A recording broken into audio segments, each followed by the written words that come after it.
Esta en particular, que es, creo yo, mi película más ambiciosa en lo temático, en la producción, ¿sí?, en el reparto que logré armar, pero sobre todo también en que otra vez tuve los huevos de hablar de cosas que son importantes para este país, sobre todo en un momento muy específico, que es el que estamos viviendo. Yo hice la película con Netflix y me sentí muy contento de haberlo hecho, pero siempre en mi cabeza nunca descarté la posibilidad de que la película llegara a las salas cinematográficas. Sobre todo esta en particular. O sea, es una película con un trabajo visual, con un trabajo de arte, de producción, de valores, de reparto, que sí, las plataformas son extraordinarias para que las películas vivan ahí para la eternidad. De hecho, el inicio del romance con Netflix empezó porque ahí están mis películas y cualquiera las puede ver. Tú la puedes ver ahorita en tu celular, o si quieres y hablamos de algo que te llame la atención, puedes llegar a tu casa y verla en tu televisión y todo lo demás. Pero cuando el espectador tiene su primer enfrentamiento con este complejo arte, negocio, industria, creo que lo mejor es que se dé en comunión en una sala de cine. Cuando yo ya esté muerto y alguien las vea, vas a decir, cada película que hizo este señor, desde La Ley de Herodes en adelante, ha ido ensanchando la libertad de expresión. Libertad de expresión que no podemos dar por sentada nunca, que se tiene que ir conquistando con cada vez que abramos la boca, escribamos un renglón, ¿sí? Porque no creo que estemos en un proceso de regresión, pero la libertad de expresión siempre está pendiendo de un hilo. Y en esta película, pues tengo un actor que es el presidente de la República, que se llama Andrés Manuel López Obrador. Él sale, y sale hablando, desde la mañanera, ¿sí? Pero creo que más que su presencia física dentro de la película como actor, es el contexto en el que se da. ¿Por qué también es la más ambiciosa? Porque dura más de 3 horas, porque es una épica, porque es una superproducción, porque logré reunir un reparto que nunca nadie soñó que se pudiera reunir en estos momentos en el que todo el mundo está trabajando en miles de series, telenovelas, biribiri, ¿verdad? Todos los actores que están en la película les escribí el papel para ellos. Claro.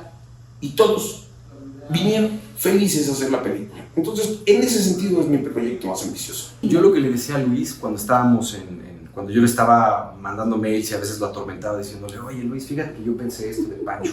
Oye Luis, fíjate que yo pensé, y hasta que un día en set, no me acuerdo si fue en set o en su oficina, no recuerdo cuándo, pero había como tantas cosas de Pancho que yo veía de mi padre, del Pollero, mías, que al final de cuentas me di cuenta que Pancho somos todos. Pancho es un espejo muy claro del mexicano, el que aspira a ser un chingón, pero al final de cuentas en el camino se lo acaban chingando. Como dice Octavio Paz, la realidad de un mexicano es chingar o ser chingado, y Pancho es una ejemplificación perfecta de esto. Yo creo que mi quehacer en primera instancia es, primero que nada, hacer un buen trabajo en set. Si eso se traduce en la pantalla, que la gente vaya y se divierta. Ese es el principal cometido de lo que nosotros hacemos. Y como bien lo dijo Luis, cada quien tendrá una visión de este proyecto y de esta película dependiendo de cuál es la información que tenga, dependiendo del contexto, y si hay una posibilidad para que otra película se genere una vez que los espectadores salgan del cine, pues qué mejor, ¿no? Pero el cine de Luis siempre, en el cine de Luis siempre ocurre eso, siempre, por eso digo que son peligrosamente divertidas, porque genera un espejo muy contundente de lo que somos. Riesgo ninguno. Acabamos de hablar de la libertad de expresión y yo ni lo difamo ni digo nada que no sea cierto alrededor de él. Es un riesgo que ya he venido tomando. Si tú te acuerdas de la dictadura, pues hacía una caricatura interpretada por Sergio Mayer, que era una calca de Enrique Peña Nieto, en todos los sentidos.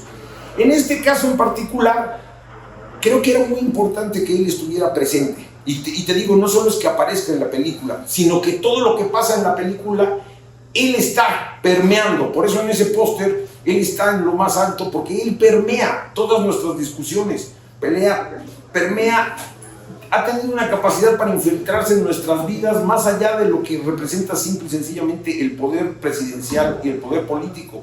se ha vuelto el centro de debate de familias, compañeros de trabajo, y ha generado un clima de polarización, ¿sí?, y de intolerancia que creo que es muy peligroso, que es de lo que la película habla en esencia y en el fondo. Esta película es un mural, un mosaico de todos nosotros como sociedad, pero es una sociedad que ha decidido declararse la guerra y definir bandos, y el que no está conmigo está contra mí, y creo que es muy peligroso si no pensamos y reflexionamos que esto no nos va a llevar a nada bueno. Pero es que ese es el cine de Luis. El cine de Luis deja ver dónde estamos y un poco es casi como un oráculo, ¿no? Que deberíamos de poner atención, un poquito más de atención para entender hacia dónde probablemente nos estamos dirigiendo, y eso es lo que plantea Luis. Luis dice, bueno, si nos estamos encaminando hacia esa dirección, ¿a dónde vamos a parar? Lo más peligroso que veo de todo esto es que se está dejando de inteligencia, se está dejando de lado la inteligencia, la moderación, las zonas grises, que creo que es donde más debiéramos de estar preocupados y ocupados.